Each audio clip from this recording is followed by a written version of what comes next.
Šiandien vėl kalbėjom įdomią istoriją, kaip sveiki žmonės, pilni energijos, darbštūs, darbingi, įvykis, situacija, žmonės miršta. Kas nuo krešulių, kas nuo trombų, kam širdis sustojo, kam insultas, kam infarktas. Visa tai yra širdies kraujagyslių ligos.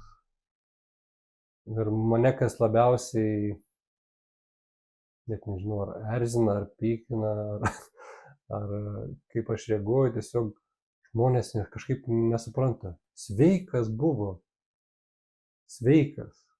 Bet jeigu mes atidžiau pasižiūrim į tuos sveikuolius, pasirodo kažkas tai ir rūkė, kažkas tai ir kava gal piktnaudžiavo, kažkam tai ir su miego problemom buvo, kažkas virškinimo sutrikimai jau ne kelius metus buvo. Ir tas sveikumas iš tikrųjų sąlyginis, kad žmogus gali dirbti kaip arklys ir nusivaryti į kapus, tai čia nesveikumo pavyzdys. Ir ką aš noriu pasakyti žmonėm, aišku, čia mano balsas tai toli gražu kažkokią gal įtaką turi, bet vis tiek išklausykit. Sveikų žmonių nebūna.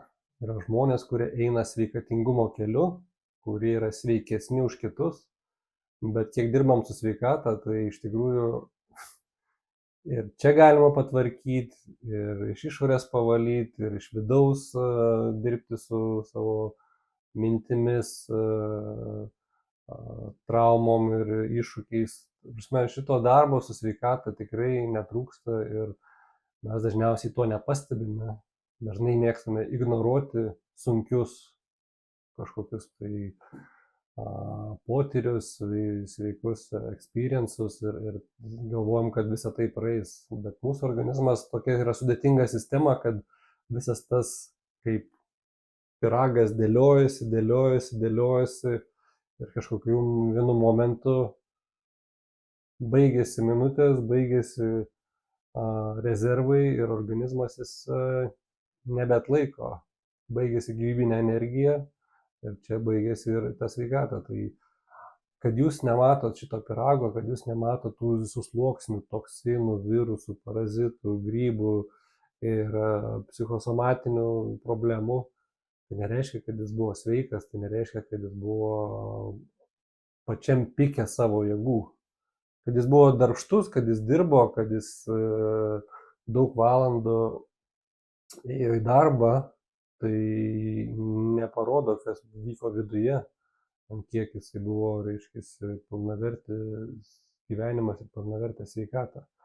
Ir dėl to mes visada akcentuojam, teikit diagnostikai, teikit įvertinkim jūsų situaciją, tie, kas užsiminėja sveikatą, kas keičia gyvenimo būdą, sportuoja, mitybą, pasižiūrėkim, koks jūsų progresas.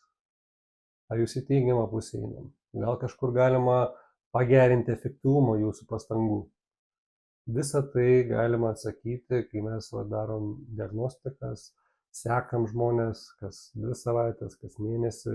Ir taip mes turim step by step, žingsnelis po žingsnelio rezultatą. Ir tiesiog daug pas mus yra istorijų Biodetoksas YouTube kanale, ką mes esame užfiksavę.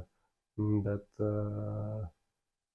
dar kartą primenu, kad nelaukit, kol žaibas trenks iš giedro dangaus, kol vėl kokie ar kaimynai ar giminės pasakys, nu va, sveikas buvo ir numirė, ar ten liga užklupo.